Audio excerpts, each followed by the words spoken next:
Olá pessoal, tudo bem? Saudações a todos! Sejam muito bem-vindos a mais um vídeo do canal Tales and Stories. Meu nome é Bardix e... Gente, eu sei que já se passou um bocado de tempo sem nenhuma história para contar a vocês, sem nenhuma lenda, sem nenhuma mitologia, nada. Eu sei disso, mas não se preocupem, pois eu estou de volta com mais uma história para vocês. E hoje eu trago para vocês uma nova saga de histórias. Sagas de histórias do mundo indiano.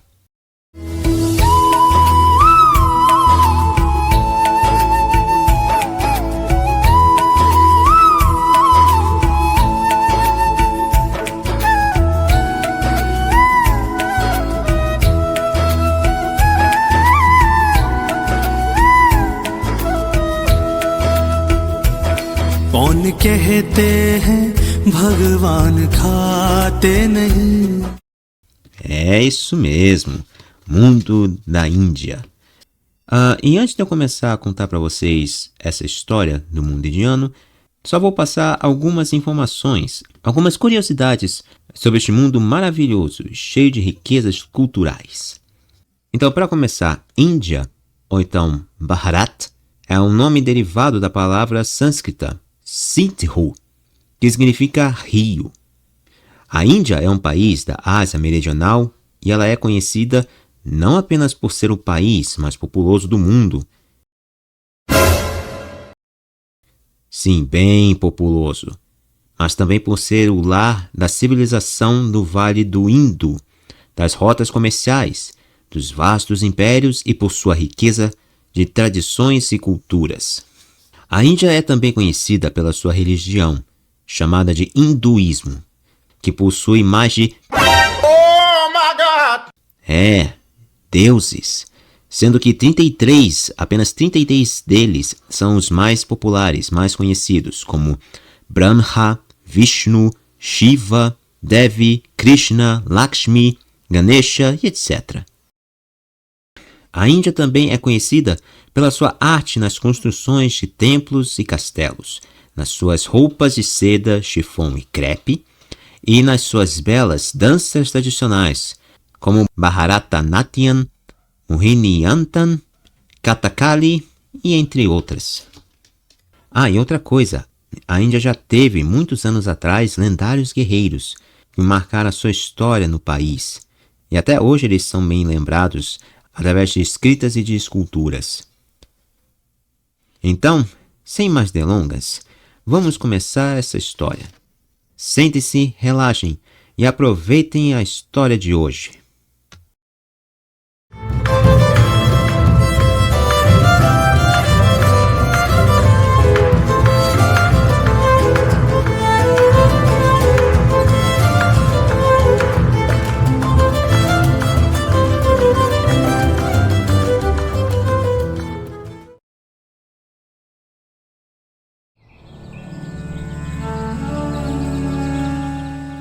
Vivia em certa vila um Brahman, de nome Harisarman.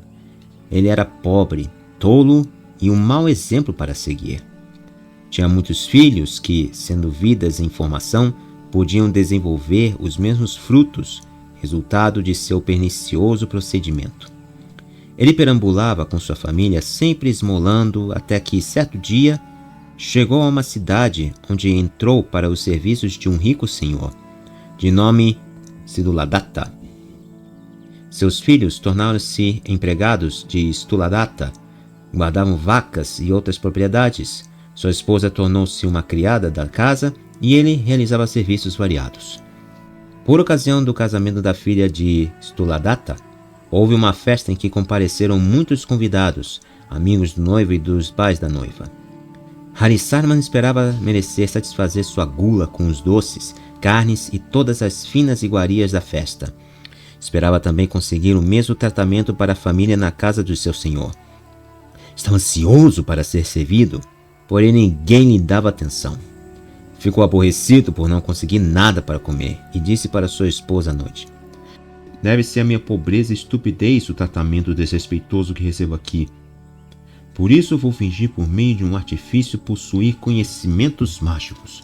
Assim poderei tornar-me uma pessoa de respeito a Sthuladatta. Você aproveite uma oportunidade para dizer a ele que tenho conhecimentos mágicos.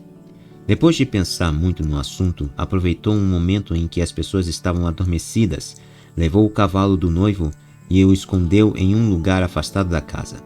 De manhã, os amigos do noivo não puderam encontrar o animal, embora o tivessem procurado em todas as direções.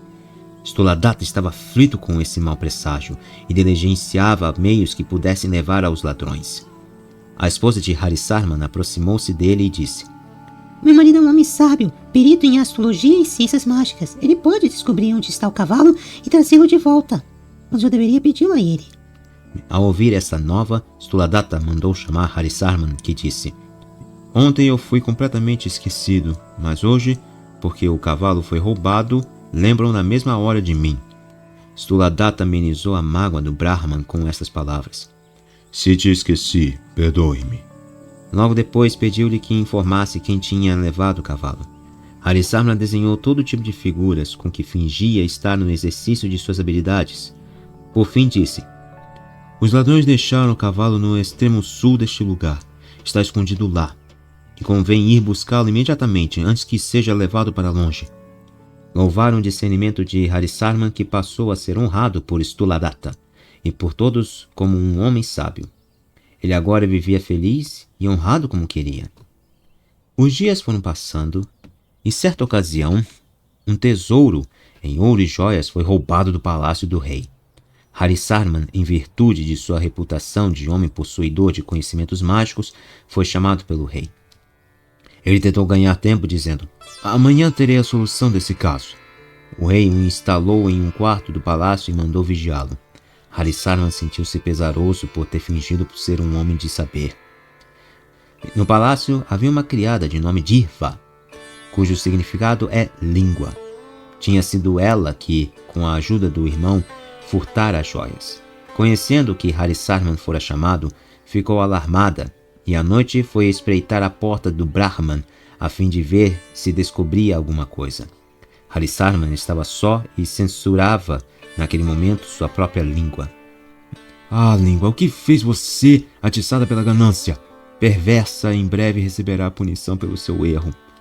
Jiva ouviu essas palavras e, tomada de terror, achou que tinha sido descoberta pelo pretenso sábio. Arquitetou o modo de entrar em seu quarto e se atirou aos seus pés, dizendo: Brahman, aqui estou, sou Jirva.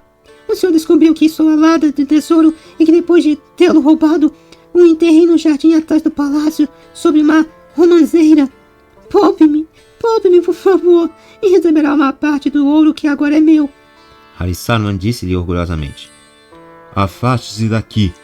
Eu sei de tudo. Conheço o passado, o presente e o futuro. Mas não te denunciarei, pois é uma criatura miserável que vem pedir minha proteção. Antes é preciso que você me entregue todo o ouro que está em sua posse. Ela consentiu e saiu rapidamente. Harisarman ficou atônito diante desse acontecimento. O destino faz coisas impossíveis como num jogo?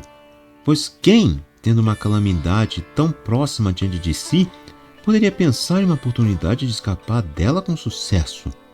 Enquanto eu estava censurando minha língua, a ladra Jirva lançou-se repentinamente aos meus pés. Criminosos ocultos revelam-se por meio de medo. Assim, pensando, passou a noite sossegado e feliz no quarto.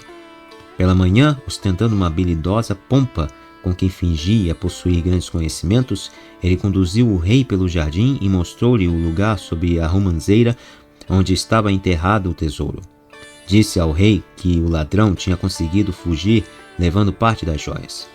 O rei ficou plenamente satisfeito e presenteou com impostos e taxas obtidos de muitas vilas. Mas seu ministro, Devajananin, murmurou ao seu ouvido: Como pode o homem possuir conhecimentos tão estimáveis sem nunca ter estudado o assunto nos livros de magia? Esteja certo de que estamos diante de um tipo que obtém seu sustento por meio de práticas desonestas, possivelmente mantendo acordos secretos com ladrões. Seria muito melhor testá-lo por meio de alguns artifícios.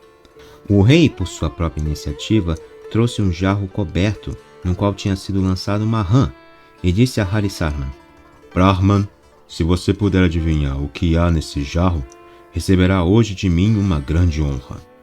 Mediante essas palavras, o Brahman pensou que tinha chegado sua última hora de vida.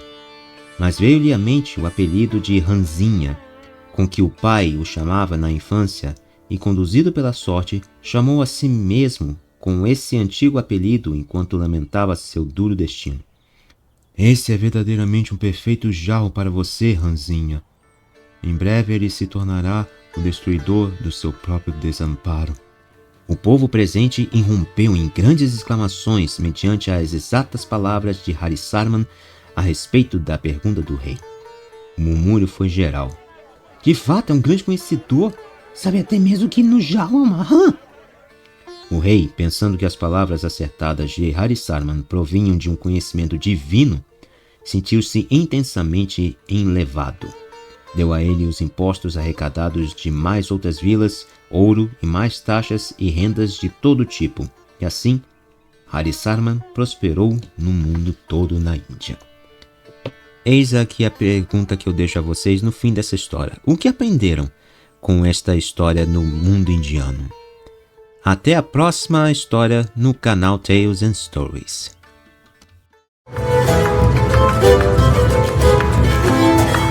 Thank you.